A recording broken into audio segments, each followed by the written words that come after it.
A little girl was trapped in the fire. Minutes later, the Vampire King returned with burns on his hands. The Vampire King's hands were smoking, the flesh blackened and peeling away in ribbons that revealed bone beneath. Yet he cradled the unconscious child against his chest as though she were made of glass. His crimson eyes fixed on her soot-covered face with an expression that made every witness in the village square fall silent. Wait, before the next revelation happens. If this mystery has already captivated you, let us know where you're following this story from. To make sure you don't miss any unexpected alliances or awakened powers, subscribe and join our circle. The game is about to change. Now, back to the scene.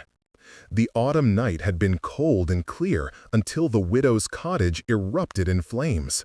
Now smoke choked the air above Thornwood Village, and the gathered crowd pressed back, as the creature they'd learned to fear, yet never dared defy, emerged from the inferno carrying what should have been a corpse. "Lord Cale," the village elder stammered, his weathered face pale in the firelight. You went inside?" Cale Draconis, who had ruled the Crimson Vale for 3 centuries, who had never shown mercy to those who opposed him, who was said to have forgotten what it meant to feel human pain, did not respond. His midnight black coat was in tatters, still smoldering at the edges. His silver hair, usually immaculate, hung in singed strands around his angular face. But it was his hands, those impossibly strong hands that had torn through armies and crushed rebellion, that held everyone's attention. They were destroyed. "Fetch the physician," Cale said quietly, his voice carrying despite its softness. Now. The crowd scattered like startled birds. Only Marin, the widow who owned the burning cottage, remained frozen in place, her face a mask of disbelief. The girl in Cale's arms was her daughter, little Alara, barely 7 years old. "She was trapped in the upper room," Marin whispered, her voice breaking. "The stairs collapsed. I couldn't. I tried." "She lives." Cale's eyes, which usually held the cold distance of centuries, flickered toward the mother. "But she needs immediate care." He began walking toward the physician's house on the hill, his movements fluid despite his injuries. The crowd parted before him, a sea of frightened faces illuminated by the dying fire. They had lived under his rule for generations, bound by the ancient treaty their ancestors had signed, protection in exchange for blood tithes and absolute obedience. He had never been cruel without cause, but neither had he ever been kind. This made no sense. Marin stumbled after him, her skirts catching on the cobblestones. "My lord, your hands." "Will heal." His tone was clipped, brooking no argument. "Your daughter's lungs will not if we delay." The physician, an elderly man named Garrett, who had served 3 generations of the Draconis line, met them at his door. His eyes widened at the sight of his lord's condition, but years of discipline kept him from commenting. "Bring her inside, quickly." Cale laid Ilara on the examination table with a gentleness that seemed impossible for someone of his nature. The little girl's face was peaceful despite the soot that covered her, her small chest rising and falling in shallow breaths. As Garrett began his work, pressing herbs to her lungs and checking for burns, Cale stepped back into the shadows.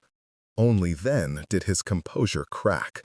His jaw tightened, and his burned hands, still smoking faintly, curled into fists at his sides. The pain must have been extraordinary. Fire was one of the few things that could truly harm an immortal, and he had willingly thrust himself into it. "Why?" Marin breathed, standing in the doorway. She had followed them, unable to comprehend what she'd witnessed. "Why would you do that?" Cale's gaze remained fixed on the child. "Because she was dying." "But you're..." Marin couldn't finish. What she wanted to say hung between them like smoke. "You're a monster. You drink blood. You've executed those who've defied you. You've never cared about any of us beyond what we owe you." "I am aware of what I am." His voice was softer now, almost human. "But I am also lord of this land, and that means something." Garrett looked up from his patient. "She'll survive, my lord.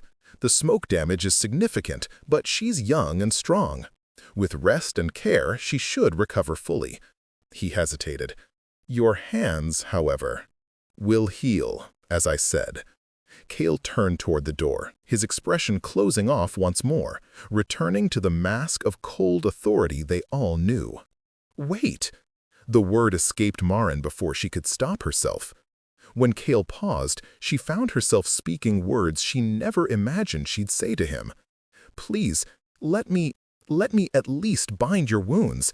It's the least I can do." For a long moment, Cale stood motionless.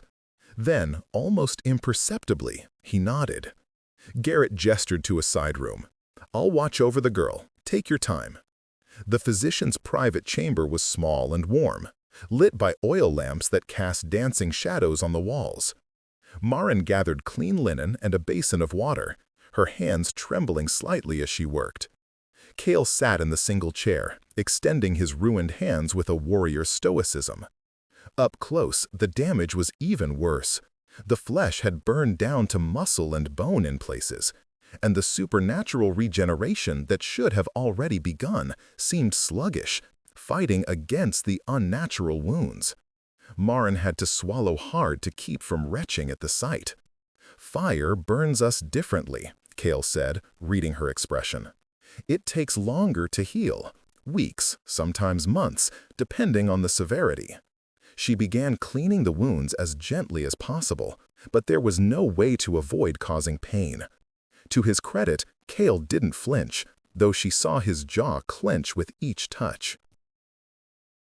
"I don't understand," Marin admitted softly. "The treaty doesn't require you to save us from accidents. You could have let her die. No one would have questioned it." "I would have questioned it."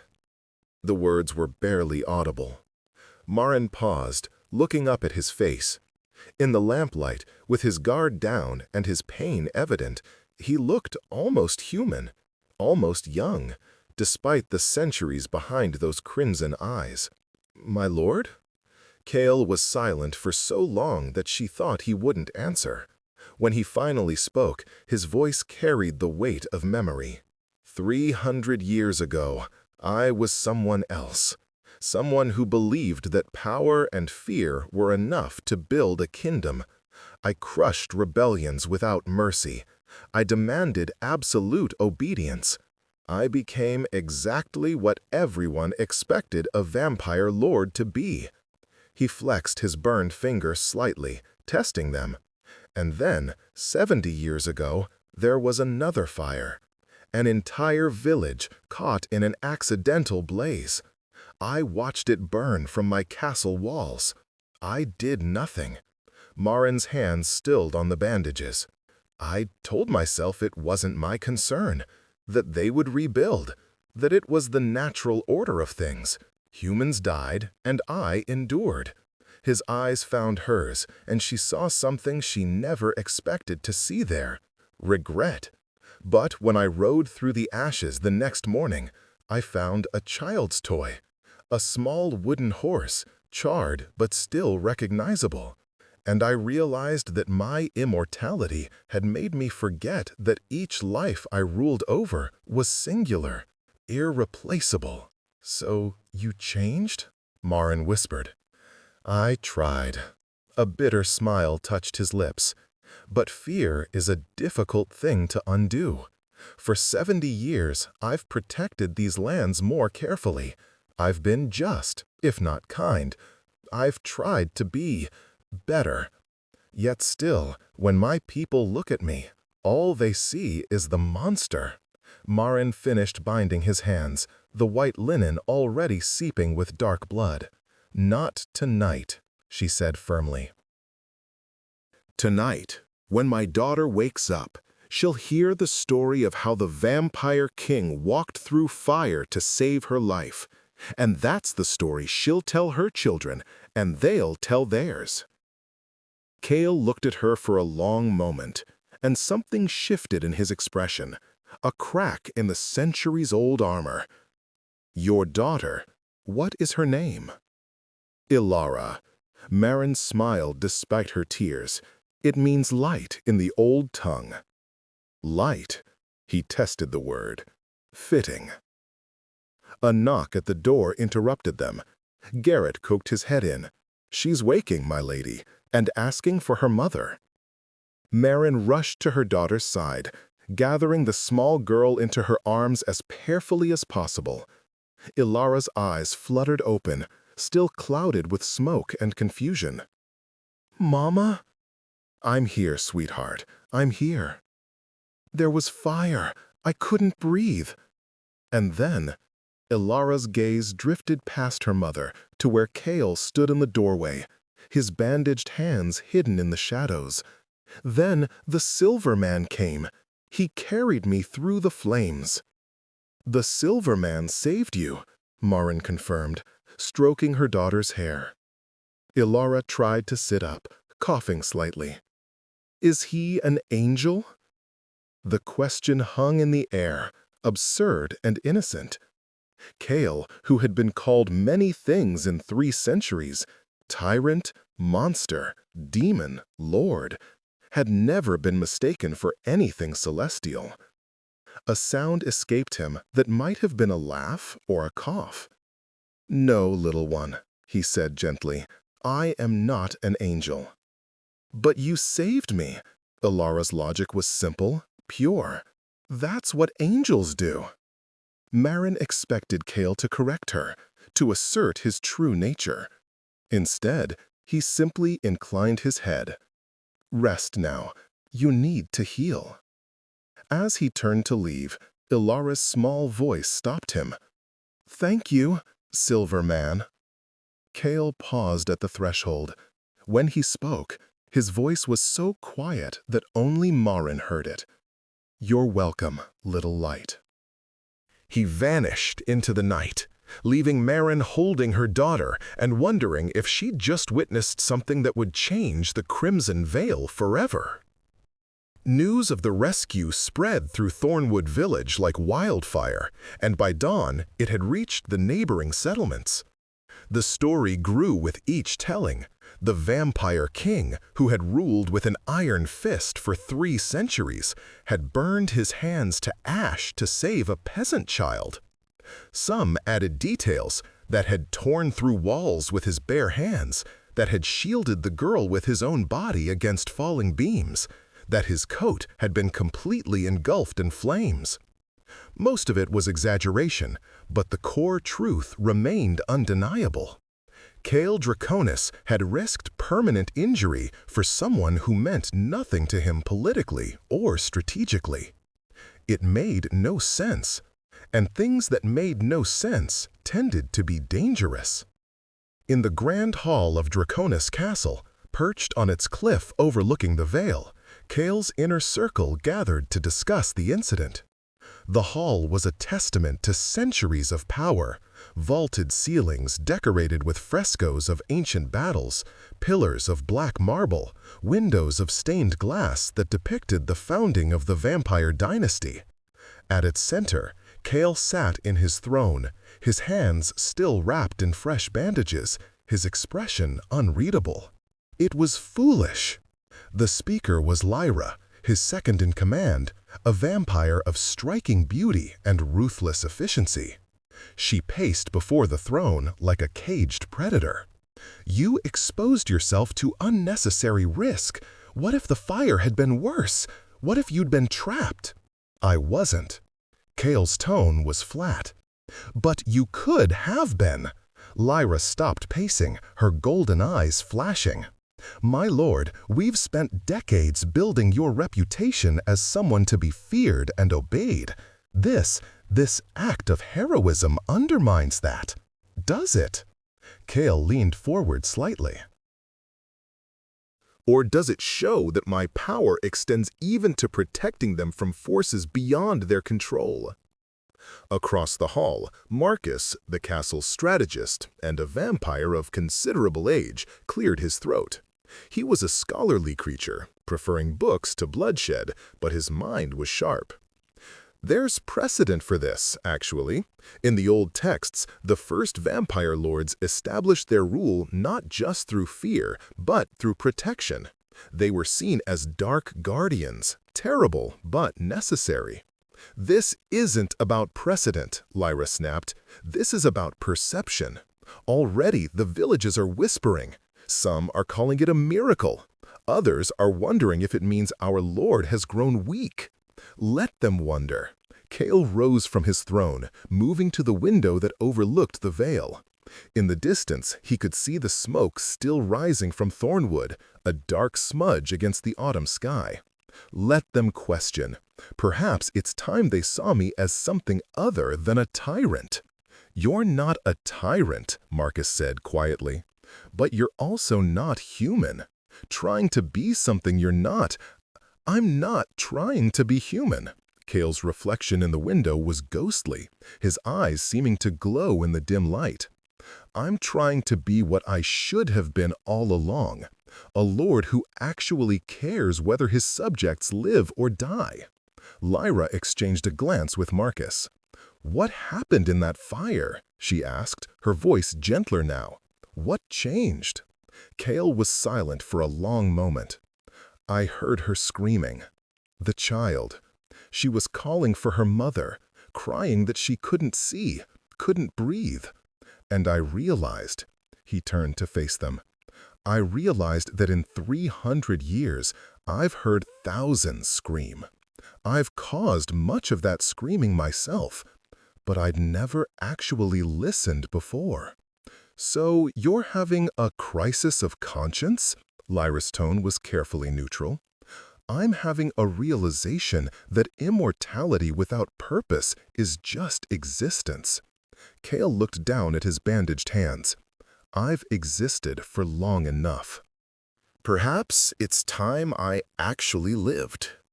Before either of his advisors could respond, a guard entered the hall, bowing low. My lord, there's a woman from Thornwood Village requesting an audience. She says it's urgent. Send her in. To everyone's surprise, it was Marin who entered the hall, looking small and out of place among the Gothic grandeur. She clutched a basket in her hands and kept her eyes downcast, but there was a determined set to her jaw that suggested she wouldn't be easily dismissed. Lady Marin. Kael descended from the dais, approaching her directly. How is your daughter? Recovering, my lord, thanks to you. Marin finally looked up, meeting his gaze. That's why I'm here. I wanted to thank you properly. She opened her basket, revealing freshly baked bread, a jar of honey, and a small wooden box. It's not much. The bread is from the first wheat harvest, and the honey is from my own hives. And the box, she hesitated. The box contains a salve. My mother taught me how to make it. It's meant for burns. Lyra stepped forward, her voice sharp. You dare to bring folk remedies to a vampire lord. His wounds will heal on their own. Actually, Marcus interjected, moving closer to examine the box. Supernatural burns often respond well to natural treatments. They help accelerate the body's own healing process. He looked at Kael. May I? Kael nodded, and Marcus opened the small box. The scent that emerged was sharp and medicinal. Herbs and something else, something old. Marcus inhaled deeply, then smiled. This is well made, very well made. The base is honey and beeswax, but there's comfrey, calendula, and… is that ghost orchid? Marin blushed slightly. My mother was the village healer before she passed. She taught me which plants grow best in shadow, near water. The ghost orchids grow near the old mill, where the moonlight touches the stream. Ghost orchid has properties that are particularly effective on supernatural injuries, Marcus explained to Kael. It's rare and difficult to harvest. This salve could cut your healing time in half. Kael looked at Marin with new interest. You made this yourself? Last night, after Ilara fell asleep, I couldn't rest anyway, and I wanted to help. She met his gaze directly now. You gave me back my daughter. This is nothing in comparison, but it's what I have to offer. Something passed between them in that moment, an understanding, perhaps, or the beginning of one. Kael reached out and took the box with his bandaged hands, the gesture almost reverent. Thank you, Lady Marin. This is more than nothing. She curtsied awkwardly, unused to the formality. There's one more thing, my lord. Ilara wanted me to give you this. From her apron pocket, she pulled out a small object wrapped in cloth. Kael unwrapped it carefully. Inside was a child's drawing, clearly made with charcoal on precious paper, paper that must have cost Marin dearly. The drawing showed a tall figure with silver hair, carrying a small girl, surrounded by flames drawn in fierce, angry strokes. But above the flames, Ilara had drawn stars. At the bottom, in carefully formed letters, were the words, "Thank you, Silver Man. You are brave." The silence in the hall was profound. Lyra and Marcus watched their lord's face, seeing emotions flicker across it that they hadn't witnessed in decades. Kael stared at the drawing for a long moment, his thumb tracing the edge of the paper. "Tell her," he said quietly, "that I will treasure this." Marin's eyes glistened. "She'll be so pleased, my lord. She was worried you might not like it." "It's perfect." Kael looked up at her. "Your cottage, it's destroyed, isn't it?" "Yes, my lord, but we'll rebuild. The village will help." "No." Kael's tone was firm. "I will rebuild it, better than before. Consider it payment for the salve." "My lord, that's not necessary. I insist." He glanced at Marcus. "Make the arrangements. I want it done before winter." Marcus bowed. "Of course, my lord." As Marin was escorted out, clearly overwhelmed, Lyra moved to stand beside Kael. She studied the child's drawing, her expression thoughtful. "You're changing," she observed. "Perhaps." Kael carefully rewrapped the drawing. "Or perhaps I'm finally becoming what I was meant to be." "And what's that?" He looked at her, and in his ancient eyes there was something new, something that might have been hope. Someone worthy of being called brave by a child who has no reason to lie. Over the following weeks, Thornwood Village transformed in small but significant ways. The new cottage that rose from the ashes of Marin's home was larger and sturdier than the original, with a proper chimney that wouldn't catch fire and windows that let in generous light. Kael supervised the construction himself, appearing at odd hours to check the progress, his hands still bandaged but healing. The villagers grew accustomed to his presence. At first, they had scattered whenever he approached, old habits of fear dying hard. But gradually, as they saw him speak quietly with the craftsmen, offering suggestions rather than commands, making sure Marin approved of every detail, something shifted. Children were the first to lose their fear.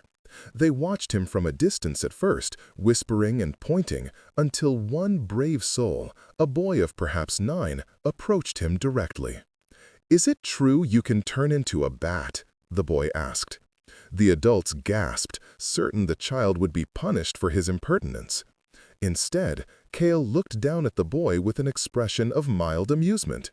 "No," he said, "that's a myth." "What about mist? Can you turn into mist?" "Also a myth." The boy looked disappointed. "Then what can you do?" Kael considered this. "I can hear a heartbeat from 100 paces. I can see in complete darkness. I can move faster than your eye can follow. And I'm very, very strong." "Stronger than my dad?" "Much stronger." "Stronger than 10 men?" "Yes." The boy's eyes widened. "Can you lift a house?" "I've never tried. Would you like me to?"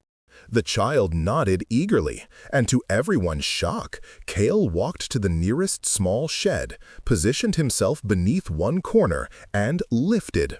The entire structure rose several feet off the ground, chickens squawking in alarm as their home tilted.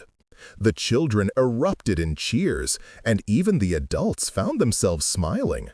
When Kale set the shed down carefully, the boy looked up at him with pure adoration. "You're brilliant," he declared. From that day forward, the children of Thornwood treated Kale like an exotic curiosity rather than a monster. They asked him questions, showed him their games, and even invited him to judge their running races. He attended to these duties with the same seriousness he brought to matters of state, offering thoughtful commentary and the occasional demonstration of supernatural speed that left them awestruck. Maren watched these interactions from a distance, marveling at the change. The fearsome vampire king she'd known all her life, the distant, untouchable lord who appeared only to collect blood tithes or pass judgment, was nowhere to be seen. In his place was someone who seemed almost lonely, someone who was clearly starved for simple, genuine human connection. One evening, as the cottage neared completion, Maren found Kale standing alone near the construction site, his bandages finally removed to reveal healed but scarred hands. The burns had left their mark, silver lines across his palms that would likely never fully fade. "They're saying you've gone soft," she said by way of greeting. Kale glanced at her. "Are they?" "Some of them, the older folks mostly. They remember the old days. When you were—" She trailed off. "When I was crueler," he finished for her. "It's all right." "I remember those days, too." Maren moved to stand beside him, both of them looking at the nearly completed cottage. "What changed you? Really? It can't just be one fire, one child. Can't it?" Kale flexed his scarred hands. "Sometimes one moment is enough to shatter everything you thought you knew about yourself. I've spent 3 centuries building walls around my humanity, convincing myself that immortality required distance, that to feel too much would be weakness. And now? Now I realize that the only thing my distance accomplished was making me a prisoner in my own castle." He turned to her. "Your daughter called me brave. Do you know how long it's been since anyone used that word for me? Usually it's powerful, or terrible, or merciless. But brave," he smiled slightly, "brave implies nobility, implies choice, implies that I'm more than just a creature of instinct and hunger." Maren felt her heart twist. "You are more than that. You've proven it." "To them, perhaps."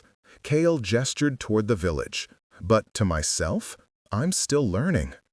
They stood in comfortable silence for a moment, watching the last rays of sunlight paint the sky in shades of amber and rose. Then Maren spoke, her voice careful.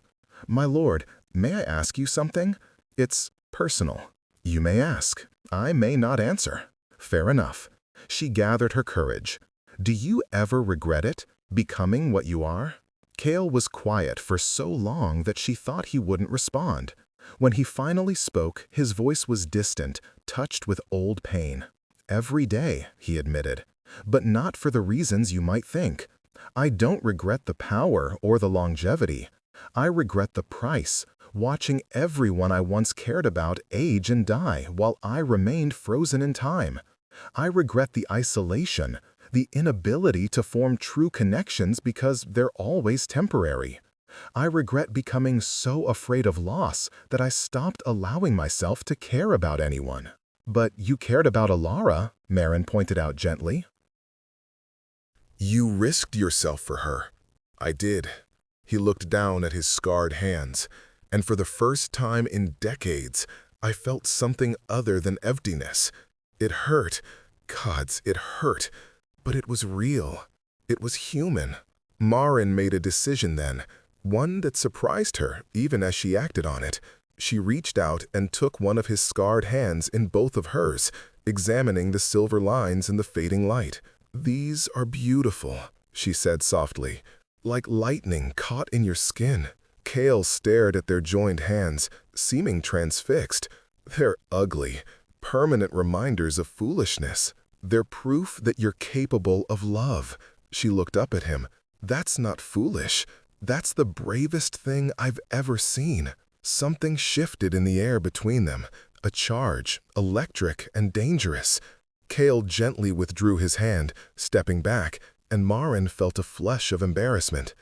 I'm sorry," she stammered. "I overstepped." "No." His voice was strained. "You didn't. But Maren, I'm 300 years old. I'm a vampire. I've done things that would horrify you. Whatever you think you see in me, I see someone who walked through fire to save my daughter," she interrupted firmly. "I see someone who treats children with kindness, who keeps his promises, who is trying to be better than he was. I see someone who is lonely and deserves to be seen for who he is now, not who he was centuries ago." Kale looked at her with an expression of such raw vulnerability that she caught her breath. "I don't deserve." "Stop." Maren stepped closer. "Stop deciding what you deserve. Let others make that choice. And what would you choose?" The question was barely a whisper. Before she could answer, a child's voice called out, "Mama! Mama, look!" Ilara came running from the village, her small face bright with excitement. She'd recovered fully from the fire, showing no lasting effects beyond a tendency to hold her mother's hand more tightly when they passed open flames. Now she carried something carefully cupped in her palms. "I found a butterfly! It's so pretty!" She reached them and opened her hands to reveal a monarch butterfly, its orange and black wings slowly opening and closing. The creature was clearly dying, its movements sluggish. "It's beautiful, sweetheart," Maren said gently. "But I think it's old. It might be at the end of its life." Ilara's face fell. "Can't we help it?" "Sometimes things die, little one," Kale said quietly, kneeling down to her level. "But you saved me," Ilara protested. "You can save it too." Kale looked at the butterfly, then at the child's hopeful face, and something in him cracked. "I'm not a miracle worker, Ilara. I can't stop death. I can only, sometimes, delay it. Please try." Her eyes, so large, so trusting, gazed up at him. He sighed and gently took the butterfly from her hands. For a moment, he simply held it, his scarred fingers providing a perch for the dying creature. Then, very carefully, he brought it to his lips and breathed on it. A soft, warm breath that carried with it something else, something ancient and powerful. The butterfly stirred. Its wings began to beat more strongly, the colors seeming to brighten. After a moment, it took flight, circling once around Ilara's head before disappearing into the twilight. Ilara squealed with delight, clapping her hands. "You did it! You saved it!" "I gave it a little more time," Kale corrected, but he was smiling. "That's all." "That's everything," Maren said softly, watching him. Ilara threw her arms around Kale's neck, hugging him with the unself-conscious affection only a child could offer. He stiffened for a moment, clearly unused to such contact. Then, carefully, tentatively, hugged her back. "Thank you, Silver Man," Ilara whispered. "You're welcome, little light." When she pulled back, his eyes were suspiciously bright. As Ilara ran off to tell her friends about the butterfly, Maren and Kyle were left alone again. The moment between them had passed, but something had been established, an understanding, a connection that neither could quite name, but both felt deeply. "The cottage will be ready tomorrow," Kyle said, his voice back to its usual controlled tone. "You can move in by week's end." "Thank you, my lord." "Just Kyle." He looked at her. "When we're alone, please, just call me Kyle." Maren's breath caught. That wasn't just permission. It was an invitation to intimacy, to friendship, to seeing him as something other than a lord. Then you must call me Marin. Just Marin. Just Marin. He tested the name, and the way he said it made her shiver. Very well. He turned to leave, then paused. Marin? Yes? Thank you. For seeing me. For letting me see this. He gestured vaguely at the village, at Ilara's retreating form, at the space between them, for reminding me what it means to be alive. Before she could respond, he vanished into the growing darkness, moving with that supernatural speed that defied human perception. But Marin stood there for a long time afterward, her hand pressed to her chest, where her heart hammered against her ribs, knowing that something irrevocable had just begun. The next month brought subtle changes to the Crimson Vale. Kael's increased presence in the villages became routine rather than remarkable. He settled disputes, ensured fair distribution of resources for the coming winter, and, most surprisingly, began hosting public audiences at the castle once a week, where anyone could bring concerns directly to him. The other vampire lords in the surrounding territories took notice. Whispers spread through the immortal community that Kael Draconis had gone soft, that he was losing his edge, that perhaps it was time for a younger, more ambitious vampire to challenge his rule. Kael ignored them. For the first time in centuries, he was too busy living to worry about appearances. He found himself drawn repeatedly to Thornwood, always with some official excuse. Checking on the new cottage, ensuring the well was properly built, discussing winter preparations with the elder. But everyone knew, even if they didn't speak of it, that he was there to see Marin and Ilara. The widow and her daughter had settled into their new home, which had quickly become a gathering place for the village. Marin's skills as a healer became widely known, and people came to her for remedies and advice. Kael often arrived to find her consulting with patients, her hands steady as she mixed herbs and tinctures, her voice calm and reassuring.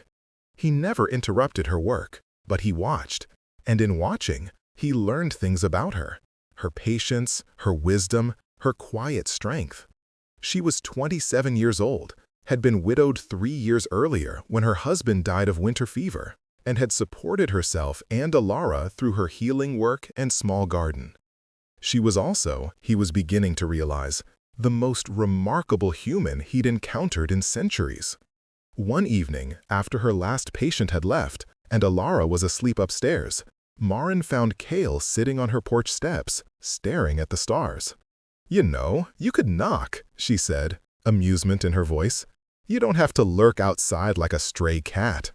"Vampires don't lurk," but he smiled slightly. "We observe." "Is that what we're calling it?" She sat beside him, close enough that their shoulders almost touched. "Kael, why are you really here?" He was quiet for a long moment. "I don't know," he admitted finally. "I tell myself I'm checking on things, ensuring the cottage is satisfactory. But the truth is," he turned to look at her, "the truth is, I can't seem to stay away." Marin's heart skipped. "And that frightens you." "Terrifies me." His honesty was raw. "I've spent 3 centuries avoiding exactly this.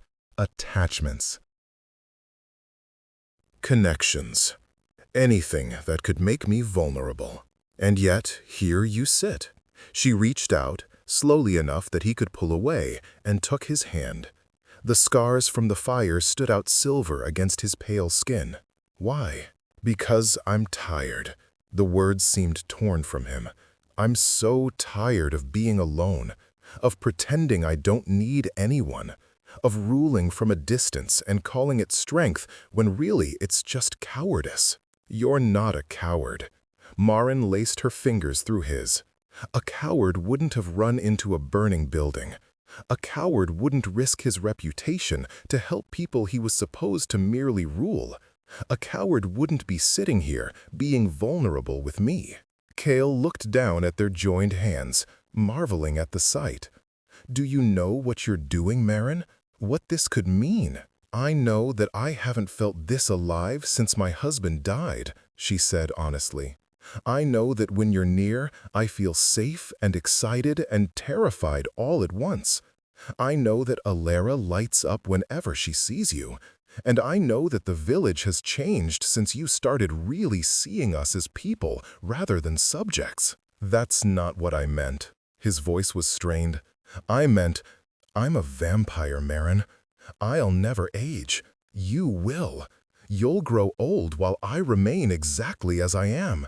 And when you die, he stopped, unable to finish. When I die, you'll still have had whatever time we have together, she finished softly. Isn't that worth something? It's worth everything. That's the problem. He turned to face her fully. If I allow myself to care for you, to truly care, losing you will destroy me. I've avoided that pain for so long because I know I can't survive it again. Again. Marin's voice was gentle. You've loved someone before. Kale nodded slowly. Her name was Elena. It was 200 years ago, before I learned to wall off my heart. She was everything. And when she grew old and died, I wanted to die with her. But I couldn't. Immortality is a curse, Marin. It means watching everyone you love disappear. So you stopped loving. Understanding flooded through her. You decided it was safer to feel nothing. Yes. His voice was barely audible. And it worked. For 200 years it worked. Until a little girl was trapped in a fire and I couldn't bear the thought of letting her die. Marin reached up and cupped his face with her free hand, forcing him to meet her eyes. Kale Draconis, listen to me. Life is about moments.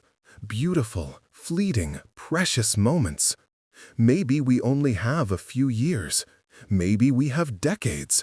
But choosing not to live at all because you're afraid of eventual loss, that's not surviving. That's just existing. I know. He leaned into her touch, his eyes closing. I know, but... She kissed him. It was gentle, brief, a question more than a demand. When she pulled back, his eyes were wide with shock. I'm not asking you to promise me forever, Marin said. I'm asking you to promise me now, today, this moment. Can you do that? For answer, Kale kissed her back. It was careful, reverent, like he was holding something infinitely precious and fragile. When they finally broke apart, both were breathing hard. This is madness, he whispered. Yes, she smiled. Beautiful madness. They sat together on the porch steps until dawn began to lighten the eastern sky, hands intertwined, talking in quiet voices about everything and nothing. And when Kale finally had to leave before the sun rose high enough to make travel uncomfortable, he pressed one more kiss to her forehead. I'll come back tonight, he promised. I'll be here. As he vanished into the fading shadows, Marin pressed her hand to her lips, feeling the smile that wouldn't leave her face. Inside, she heard Alara stirring, calling for her. But she took one more moment to stand in the dawn light, marveling at the impossible turn her life had taken. She'd fallen in love with the Vampire King. And somehow, miraculously, he'd fallen in love with her too. The next several months passed in a strange, sweet bubble. Kale managed his duties during the day, attended to the political necessities of ruling, and spent his evenings in Thornwood. He taught Alara to read better, helped Marin with her garden, and slowly, incrementally, allowed himself to become part of their lives. The village noticed, of course. How could they not? But to everyone's surprise, the reaction was largely positive. People felt safer knowing their lord was personally invested in their welfare. And seeing him laugh at Alara's jokes or help Marin carry water from the well made him seem less like a distant deity and more like family. But not everyone was pleased. In the castle, Lyra grew increasingly concerned. She watched her lord transform from the cold, strategic ruler she'd served for a century into someone softer, more vulnerable. And vulnerability, in their world, was dangerous. "You need to end this," she said one evening, cornering Chaol in his study, "before it goes any further." Chaol looked up from his correspondence, his expression guarded. "And what, exactly?" "You know what. This attachment to the widow and her child. My lord, you're making yourself a target. The other vampire lords are already talking. If they sense weakness, then let them come." Chaol set down his pen. "I'm not afraid of challengers." "You should be." Lyra's voice was sharp with worry. "You're not as invincible as you once were. You're distracted, spending more time in the villages than attending to intelligence reports. There are rumors of dissent in the Northern Territories, whispers of alliance against you, and you're too busy playing at being human to notice." Chaol rose, his expression hardening. "I'm not playing at anything. I'm living, Lyra. For the first time in 200 years, I'm actually living." "And when they use that against you? When they threaten the widow to control you? When they hurt the child to prove a point?" Lyra stepped closer, her golden eyes fierce. "You've given your enemies the perfect weapon. All they have to do is threaten what you love, and you'll do anything." The words hit home. Chaol felt ice slide down his spine. No one would dare. They would absolutely dare. Lyra's voice was bitter. "You've forgotten how our world works, my lord. Immortals don't have the same morality as humans. We use whatever advantage we can find, and you've handed them the greatest advantage possible." Chaol turned away, staring out the window toward Thornwood. From this distance, he could see the lights of the village, small and warm against the darkness. Somewhere down there, Maren was putting Elara to bed, reading her a story, tucking her in. The image filled him with warmth and terror. "What would you have me do?" His voice was low. "Push them away? Return to my isolation?" "Yes." Lyra's answer was immediate. "If you truly care for them, you'll distance yourself. Let them live their lives without the danger that comes with being connected to you.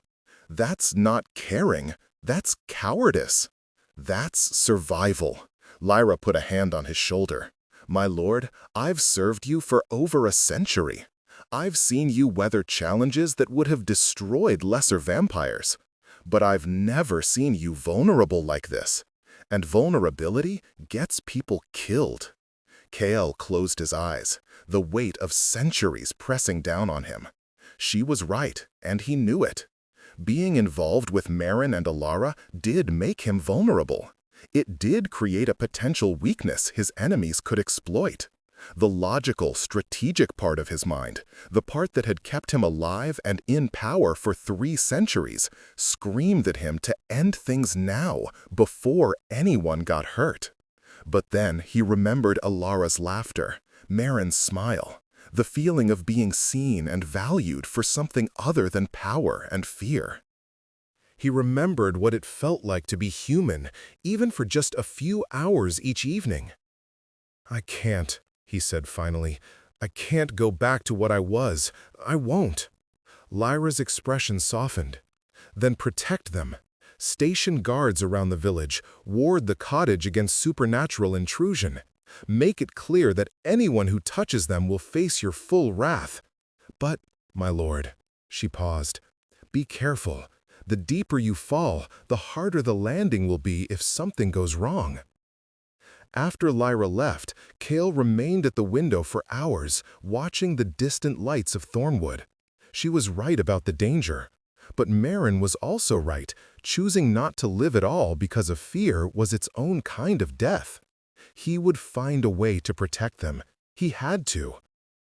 The attack came on the first snow of winter, when the world was hushed and white and beautiful. Chaol was at the castle, attending to paperwork that couldn't be delayed, when the warning bell rang, a sound he'd established to alert him to threats against the villages under his protection. He moved faster than thought, arriving at Thornwood in seconds. What he found made his ancient blood run cold. There were 4 of them, vampires he didn't recognize, younger but strong, clearly sent by someone else.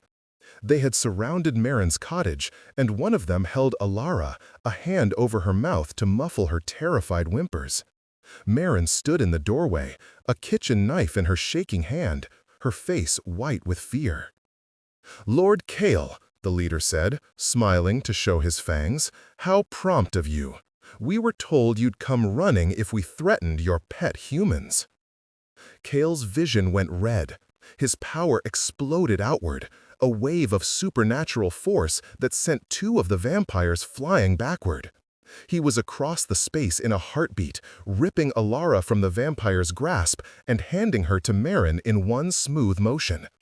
"Get inside," he commanded. "Lock the doors. Don't come out no matter what you hear." Marin grabbed her daughter and ran, and Kyle heard the door slam and bolt. Good. He turned back to his enemies, and his expression must have been terrifying because 2 of them took a step back. Only the leader held his ground, still smiling. "Impressive. The rumors are true. You really do care for them. Our master will be pleased to know it. Who sent you?" Kyle's voice was death itself. "Doesn't matter. You'll be dead before." Kyle didn't let him finish. He was a blur of violence, 300 years of combat experience channeled into pure, efficient brutality. The first vampire died with Kyle's hand through his chest. The second had his head torn from his shoulders. The third managed to land one blow before Kyle broke his spine. The leader tried to run. Kyle caught him, slamming him into the ground hard enough to crater the earth. "Who sent you?" "Victor." The name was gasped out through crushed ribs. "Victor of the Northern Territories. He says, it's time for new blood to rule the Vale. Says, you've gone soft. Says," he coughed, dark blood on his lips. "Says, he'll use your weakness to destroy you." Kyle's grip tightened. "Tell Victor that if he ever threatens what's mine again, I will erase every trace of his existence from this world. Can you remember that?" "Yes." "Good." Kyle hauled him up. "Now run, and pray I never see you again." The vampire fled, limping and bleeding, into the night. Kyle stood among the corpses of the others, his hands shaking, not with fear, but with rage. And underneath the rage, terror. Lyra had been right. He'd made them a target. Behind him, the cottage door opened. Marin stood there, Alara clinging to her skirts, both of them wide-eyed and pale. "Are they gone?" Marin's voice trembled. "Yes." Kyle turned, and she gasped. He was covered in blood, his eyes still glowing with inhuman fury, looking every inch the monster he'd tried so hard not to be. "I'm sorry you had to see that." "Are you hurt?" The question surprised him. "No, I'm fine." "Good." She stepped forward, pulling him into a fierce embrace despite the blood. "Don't apologize for protecting us. Don't you dare." Kale held her, feeling his rage slowly drain away, replaced by something gentler but no less intense. "Marin, this will happen again. As long as we're connected, you and Alara will be targets. I can't." "Don't." She pulled back, her eyes fierce. "Don't you dare say you're leaving for our own good. I won't accept that. You have to understand. I understand that tonight 4 vampires attacked us, and you killed them to protect us.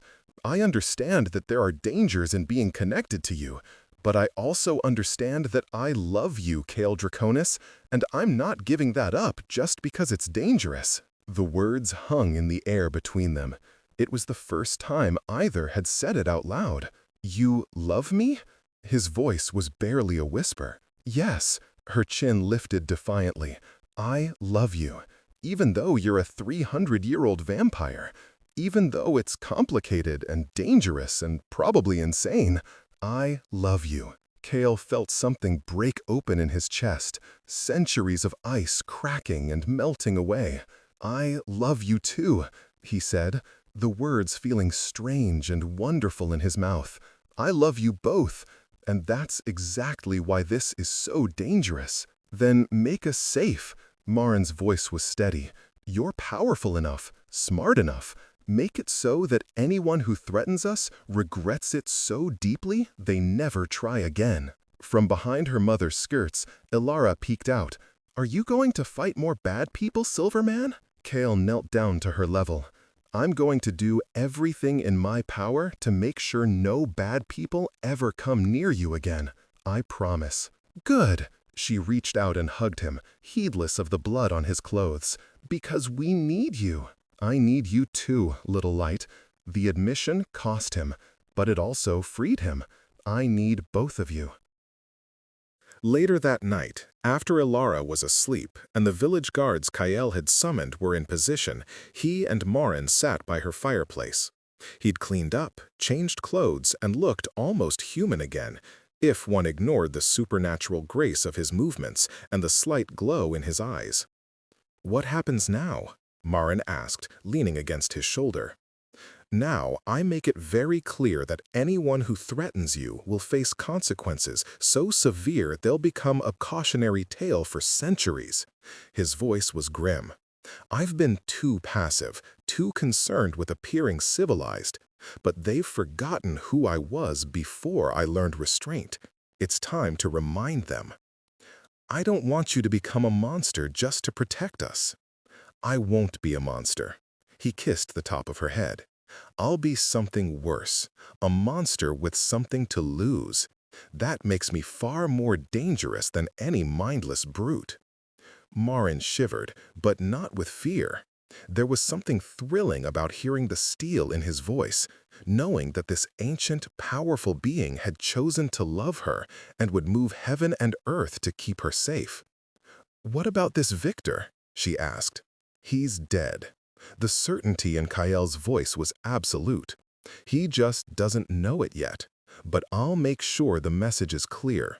The Crimson Veil is mine, and anyone who challenges that, anyone who threatens my people, will cease to exist." "Your people?" Marin smiled slightly. "Not just your subjects anymore." "No." He pulled her closer. "Not anymore." They sat in comfortable silence, watching the fire, until Marin spoke again. "Kael, what Ilara said earlier about needing you, she was right. We do need you, but you need us too, don't you?" "More than I ever imagined possible." His voice was raw with honesty. "You've reminded me what it means to be more than just a lord, more than just a predator. You've reminded me how to be a person. Then we'll face whatever comes together." She turned in his arms to look at him directly. "No more talk of leaving for our own good. No more trying to protect us by pushing us away. We're in this together, all three of us. Agreed?" Kale looked at her, this remarkable, brave, stubborn woman who had somehow seen past centuries of darkness to the man he'd almost forgotten existed, and felt his last defenses crumble.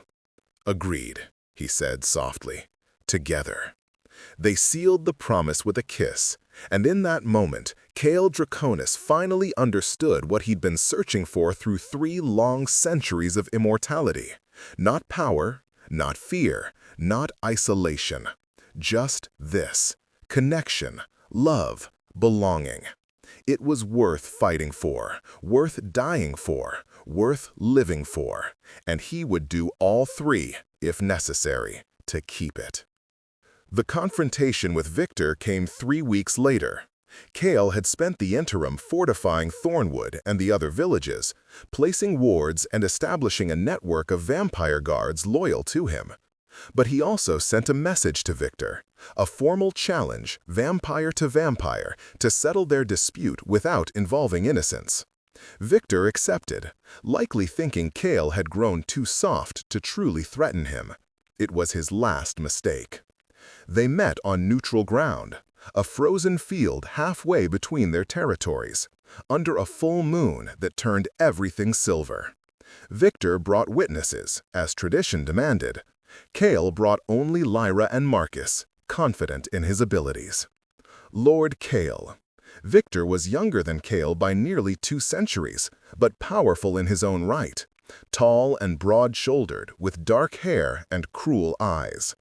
"I'm surprised you came alone." "I don't need an army to deal with you." Cale's voice was cold.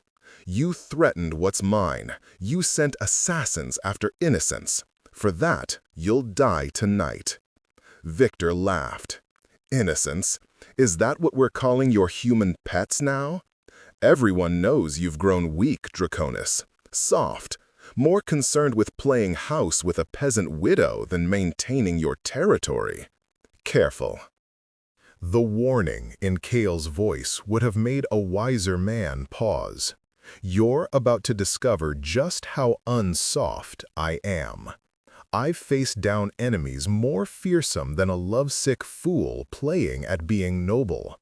Victor drew his blade, a wicked thing designed to hurt vampires. "Tonight, the Crimson Veil gets a new lord." "Tonight," Cale corrected, "you learn why I've ruled for 300 years." The fight was brutal and brief. Victor was strong and skilled, but Cale had centuries of experience and, more importantly, something to fight for beyond pride and power. Every blow he struck was fueled by the memory of Elara's terrified face, Marin's trembling hands, the knowledge that this creature had dared to threaten his family. In less than 10 minutes, Victor was on his knees, Cale's hand around his throat. "Mercy!" Victor gasped. "I yield." "You threatened a child." Cale's voice was emotionless. "There is no mercy for that." He ended it quickly, efficiently, and without hesitation. As Victor's body crumbled to ash, as vampires do when truly killed, Cale turned to face the witnesses.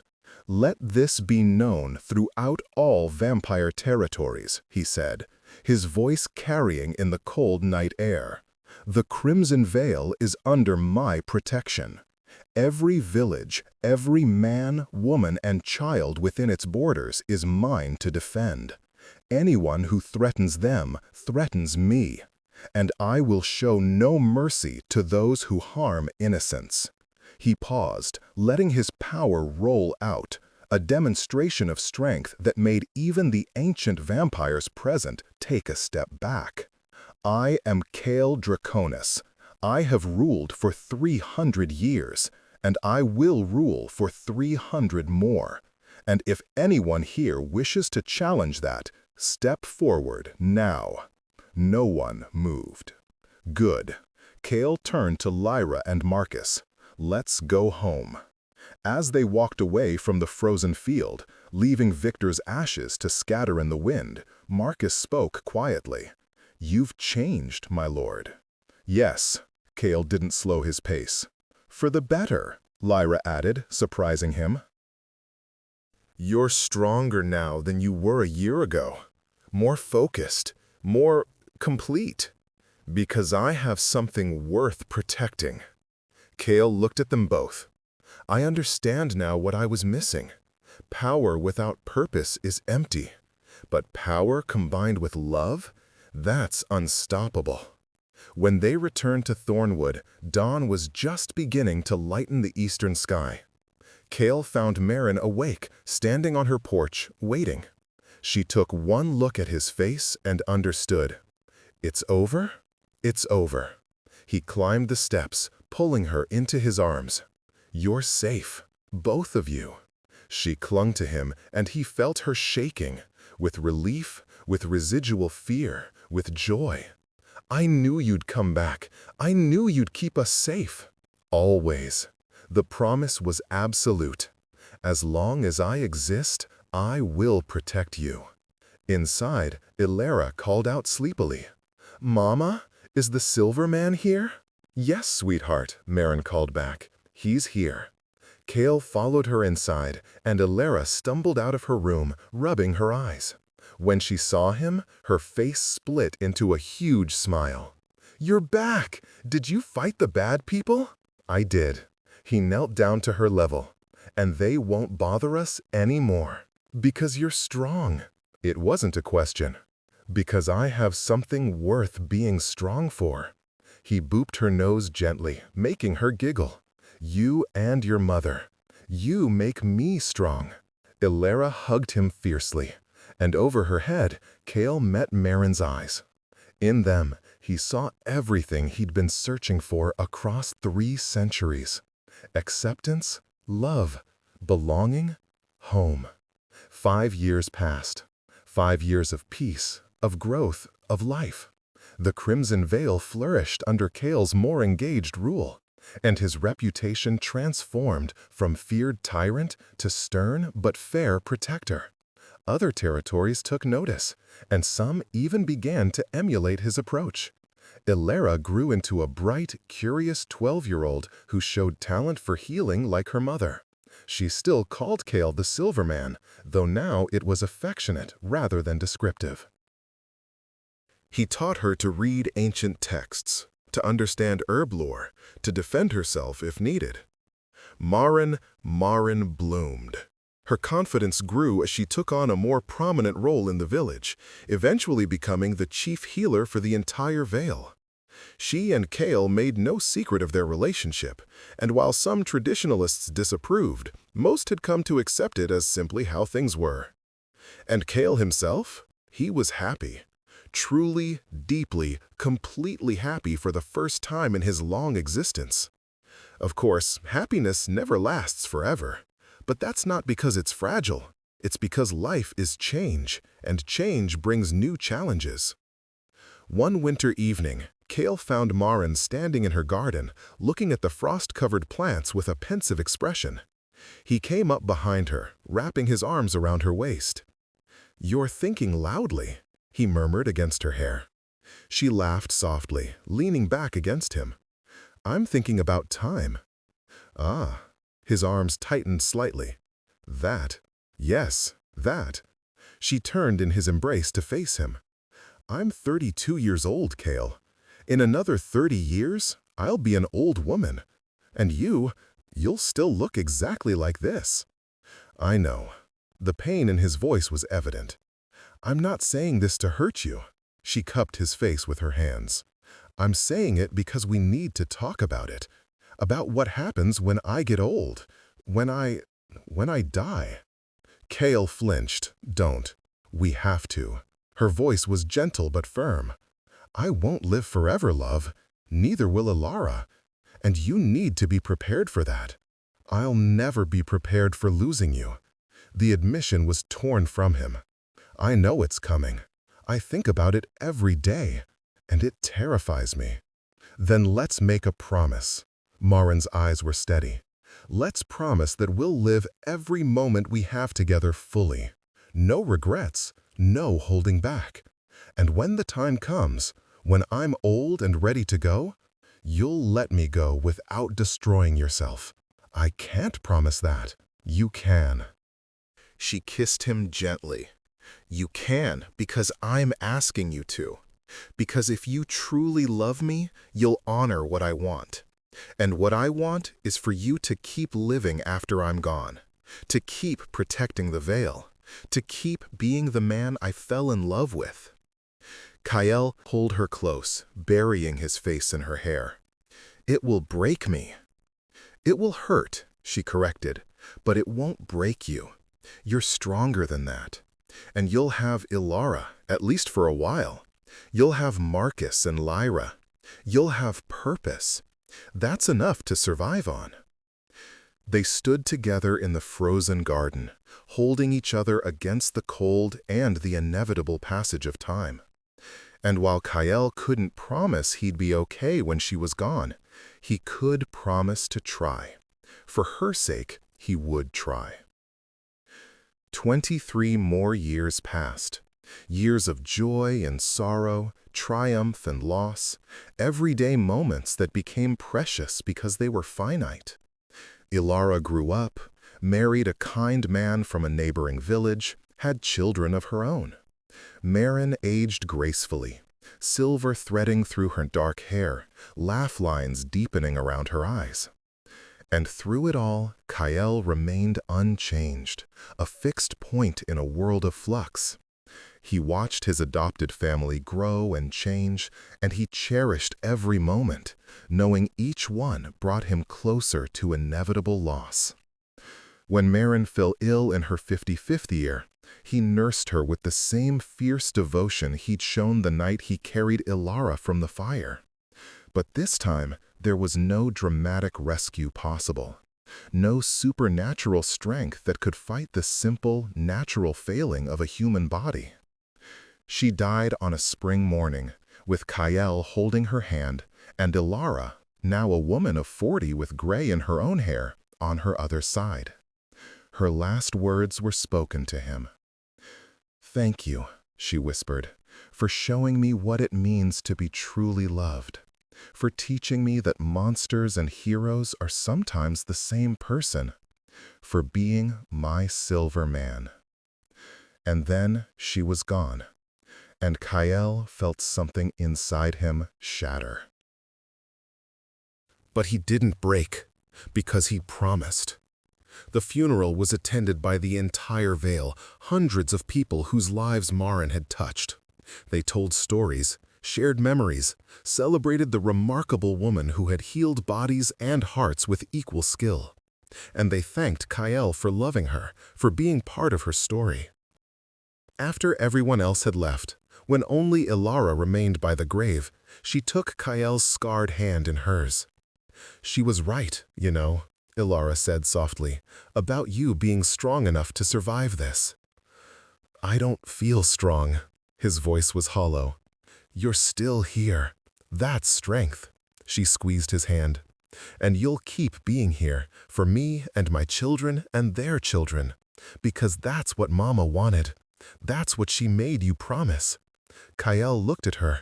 This girl he'd carried from a fire 46 years ago, now a woman with grandchildren of her own, and felt something shift inside him. The grief didn't disappear, but it softened, made room for something else. "Your mother was the bravest person I ever knew," he said, "and loving her was the greatest privilege of my existence." "She felt the same about you." Ilara smiled through her tears. "Now, come on.